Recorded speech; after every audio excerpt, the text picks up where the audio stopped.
През 2024 година Факултетът по журналистика и масова комуникация отбелязва 50 години, откакто съществува като самостоятелен факултет към Софийския университет „Свети Климент Охридски“. 50 години, през които най-знаковите имена в съвременната българска журналистика научават най-важното за професията. Тази година се отбелязва и 80 годишнината на една от най-знаковите личности в историята на факултета – професор доктор Тодор Петев. Професор Тодор Петев е седмият декан на Факултета по журналистика и масова комуникация от 1993 г. до 1995. Той е социолог и изследовател по масова комуникация, като преподава в 3 дисциплини – теория на масовата комуникация, пиар по време на криза и комуникация и социална промяна. Благодарение на него през 1994 г. се основава нова специалност „Връзки с обществеността“, която и до днес е сред 5 най-желани у нас. Давам думата на декана Тодор Петев. Журналистиката, това е изпитание, журналистиката е изкуство, журналистиката е професия с голяма отговорност. Нека да забравим за отговорностите, да забравим за професията, да посрещнем младите хора с открити сърца и да им кажем: ние сме ви приятели, бъдете приятели на всички на нашия народ. Благодаря.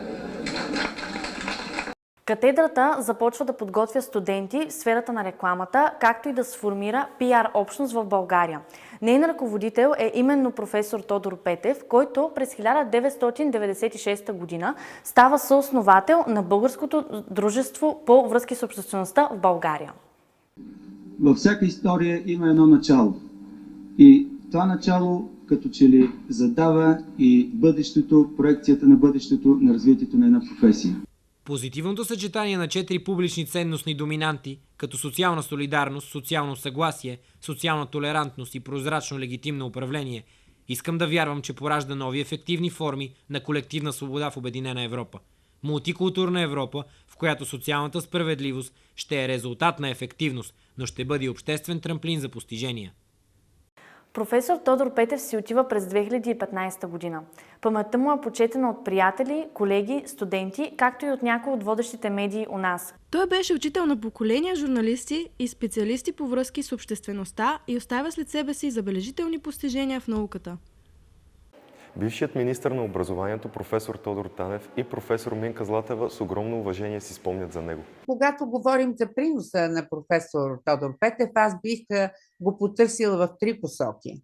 Първата посока, това е фактът, че в условията на социална промяна той успя да, така да се каже, да изведе кораба на факултета в правилно направление и да насочи усилията на целия факултетски колектив към много активната адаптация към обществените промени.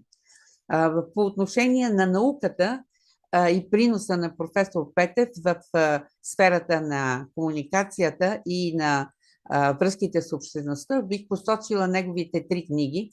Това са "Комуникация и социална промяна", "Теории за масовата комуникация" и "Комуникационната спирала, трансформация и конфликти". Те формират една част от българската следа в науката за комуникацията и връзките с обществеността.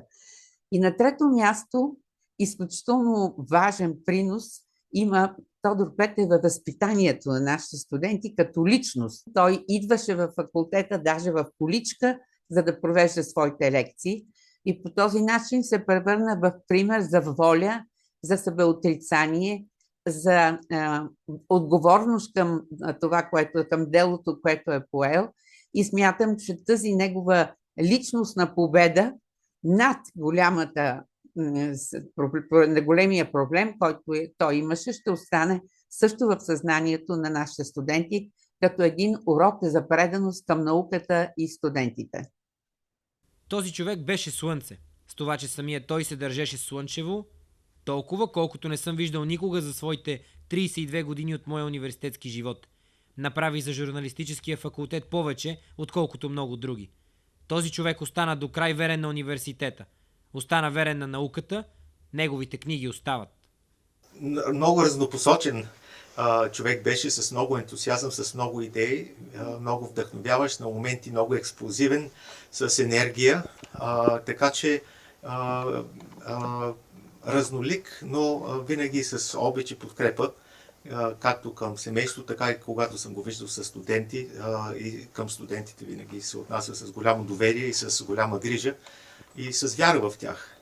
Способността му да работи в екип или да изгражда екип е част от този успех. Способността той да запали интереса, любознателността, да обедини хора в някаква идея. Мисля, че това е, което се празнува и неговите бивши студенти празнуват и по този начин те предават щафетата на по-младото поколение.